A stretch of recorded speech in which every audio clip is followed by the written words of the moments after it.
কদিন শরীর খারাপ ছিল বলে কোনো লেখাই পড়তে পারিনি।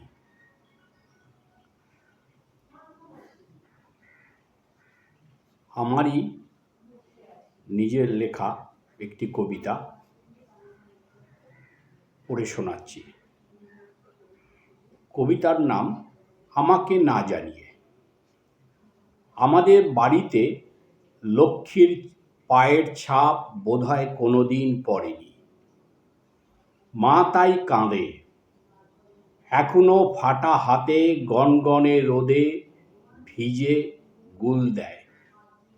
বাটনা বাটতে বসে শিলনোড়ায় পিষতে থাকে প্রতিদিনের মূল্যবান সময়।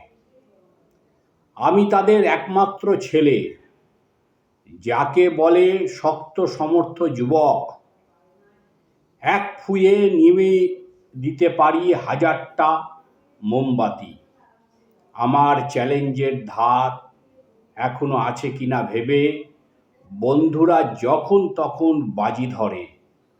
বাজিতে জিতেছি 1 টাকা, 2 টাকা, 5 টাকা। নিদেন পক্ষে কিং সাইজ সিগারেট, নতুবা বাবুর দোকানের 1 ভার চা। ভারী আশ্চর্য লাগে কখনো সখনো ভাবতে, আচ্ছা বাজি ধরাটা আমার পেশা হয়ে যাচ্ছে না তো। ভাবতে ভাবতে আমি বাড়ি আসি। মা আমার সমস্ত উঠোন গোবর নেতায় পবিত্র করে তোলে। আমার পায়ের ছাপ পাজোড়া ক্রমাগত বড় হতে থাকে। তারপর আমাকে না জানিয়ে টপ করে বাইরে লাফ দেয়।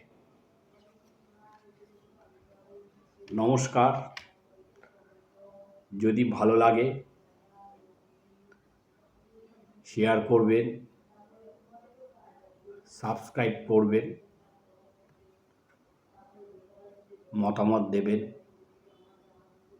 ভালো থাকবেন আপনারা, ভালো থাকবেন।